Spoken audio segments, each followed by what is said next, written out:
Yes, I cut my own hair all the Do time. you have the clippers? Yeah, I have clippers. Oh, there you go. Put on one. Alright, ready? Ready. Alright, we're gonna do a recording of my audience first. Hello! Hello. How you doing? And then my recorder. The big dog.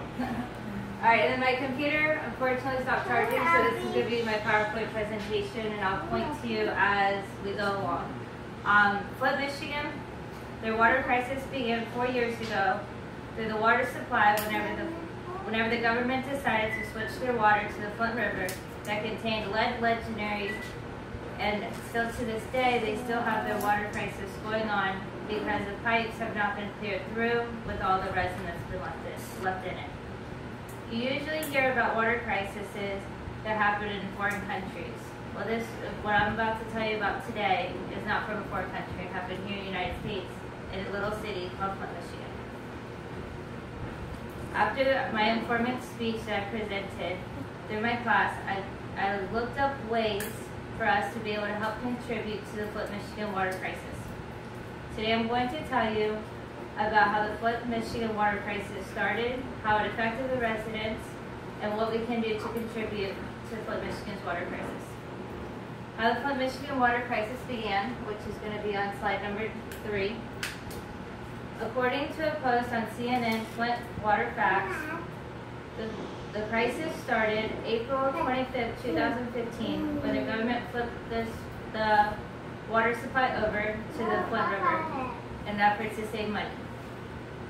As a result to their switchover, General Motors, which is one of their main plants inside of Flint, Michigan, they pulled away and moved out of the suburb because of the high levels of chloroform that was also found in the water that was playing a toll on their parts that they were operating with. Virginia Tech researchers also did a research on the Flint water supply and found out that 40% of the Flint homes had elevated lead levels. After the resident information was released out, the information showed that the Flint water is 19 times more potent than the Detroit water supply. Virginia Tech recommended that the state declares the water is not safe for drinking or cooking, since the river had old pipes that contained lead and also led to the legendaries that was found out in the Virginia Tech research. This research also led to Dr. Mona, who I talked about in our informant speech. She is now the director of the Hurley Medical Center, and she released a study of the number of children that had the elevated lead levels that were found in children's bodies, had doubled in the city, and in some neighborhoods the levels even tripled. Now that I presented you with an overview of the the Flint water crisis, now I'm going to explain to you the health effects that this has on the children of Flint. According to a doctor, explains a long-term health effects of Flint water crisis.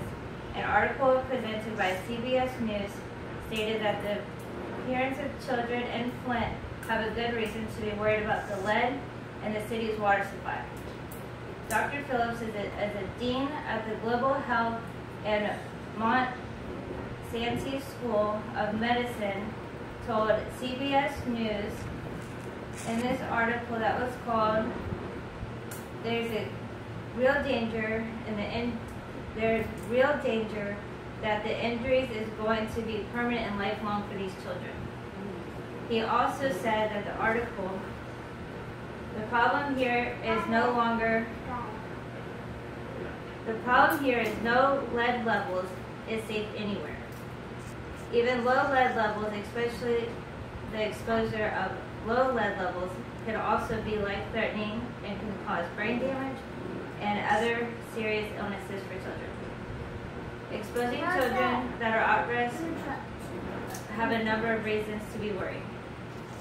The risk that children are facing is low IQ scores, developmental delays, and behavioral issues such as ADHD, even if the lead exposure stops, these children will still have permanent health problems. These children can be injured for life. These children are going to need proper education. They're going to need educational reinsurance programs, and they are also going to need help with the full functionings of regular life management skills. Now I'm going to present you with the health factors that the Flint children, by being exposed to the water supply, and what we can do to help them, which is now going to be on slide number 5. The City of Flint posted on their website, April 16, 2018, the residents of Flint can go to help centers located in Flint to pick up necessary supplies. The centers will supply residents with bottled water, food, fresh produce, personal hygiene care, nutritional service, health services, and mental health services.